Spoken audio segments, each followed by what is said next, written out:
እኔ ስድብ አልወድም፣ መሳደብ አልወድም። ሐሳብ ይገዛኛል። የሰው ልጆች አከብራለሁ። ማንንም ቢሆን አልጠላም። ሁሉንም የሰው ልጆች አከብራለሁ። የሰው ልጅ የተባለ በሙሉ አከብራለሁ። ነጭ ጥቁር ምናምን ነው። አማራ መሆን የመሰልጠኔ ኢትዮጵያዊ መሆን ይሄ ነው።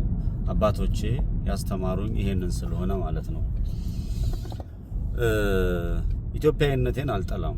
ኢትዮጵያዊነቴን እወዳለሁ። መገለጫዬ ስለሆነ አማራነቴን አፈቅረዋለሁ። አማራነቴን በጣም ነው የምወደው። በተለይ በዚህ ሰዓት በኢትዮጵያ ውስጥ በአማራ ላይ የመጣው ግፍና በደል እያንዳንዱን ነገር ስመለከት አማራነቴን ከመውደድ ለአማራነቴ ከመቆም ለእውነት ከመቆም ውጪ አማራጭ የለም። ምንም አማራጭ የለም።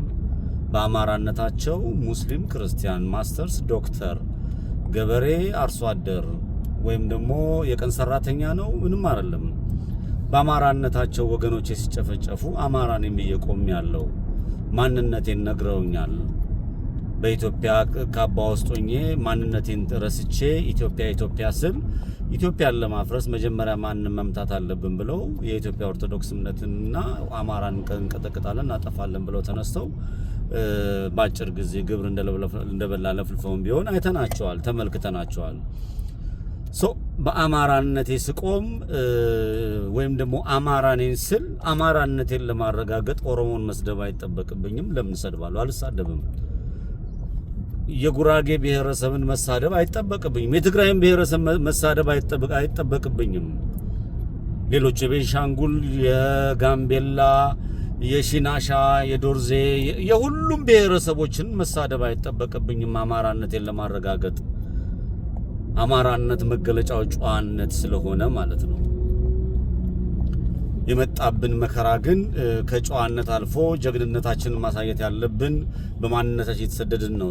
እኔ አሁን ለሌሎቹ ጠላቶቻችን መሳሪያ አንስተን በሚገባው በያለንበት በድጋፍ በያለንበት እውነቱን በመናገር ትግል እያደረግን ነው። ያ ምንም ችግር የለብንም። በዛ በኩል በጀግንነቱ በኩል ማለት ነው በሚመጣጠን መልኩ ታንኩን፣ ስንቁን፣ ባንኩን ከያዘው ከገዳያችን ጋር እየተናነቅን ነው። በውስጣችን ያሉ ባንዳዎች ግን የተናገረችው አንድ ባልቴት የተናገረችውን ንግር ሰምቼ በጣም አዝኛለሁ።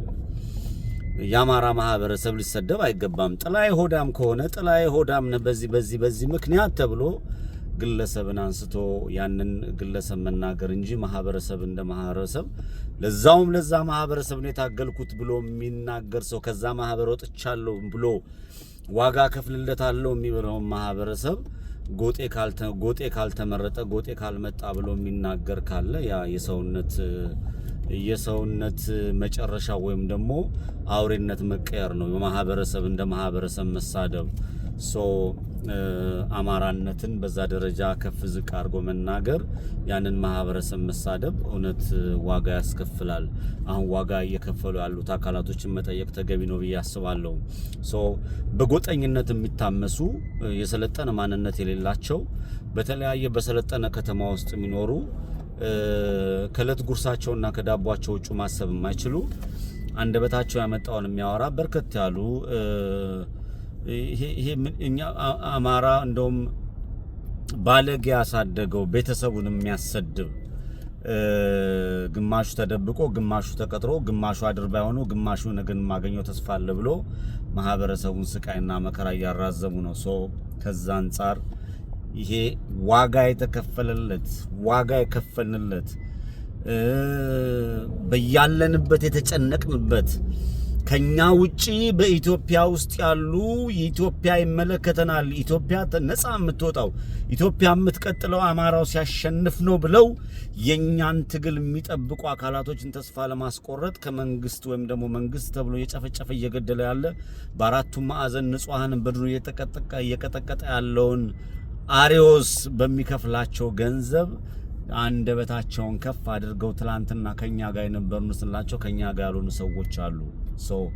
ማንንም እንደፈለገ ቢያወራ ቢቀደድ የዛ ማህበረሰብ የማንንም ማህበረሰብ ክብር ለመንካት የአማራ ስነ ልቦና አልተሰጠንም። አክብረን ነው እየተጓዝን ያለ ነው። ያንዳንዶቹ ሶሻል ሚዲያ ላይ የሚደረገውን ንግግር ቀሪው ኢትዮጵያኖች ችላ ብላችሁ የዛን የማህበረሰቡን ችግርና መከራ ወይም ደግሞ ያንን የአማራውን ህዝብ ጠንቅቃችሁ እንደምታርቁት ተስፋ አደርጋለሁ። ውለታ የሚያቅ ለተከፈለለት ውለታ ዋጋውን መስጠት የሚችል ጀግና ህዝብ ነውና ያን ህዝብ ከጎኑ ሆናችሁ እንድታገዙት አንዳንድ ሰርጎ ገቦች ወይም ደግሞ የሥርዓቱ ቀጣይነት እንዲረጋገጥ ይህንን ትግል የመረበሽ ዓላማ ያላቸውን ሰዎች ወደ ጎን አድርጋችሁ እንድትሄዱ የትግሉን ዓላማ ሌሎቹን ብሔረሰቦች ለመምታት ሳይሆን በህይወት የመኖርና በህይወት የመቀጠል የአማራ ህዝብ የህልውና ትግል እያደረገ ነው ያለው። ይሄንን የህልውና ትግል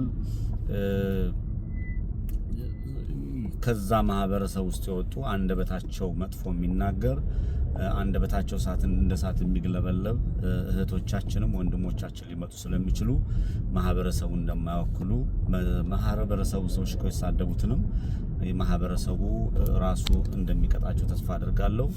ፋኖ ያሸንፋል።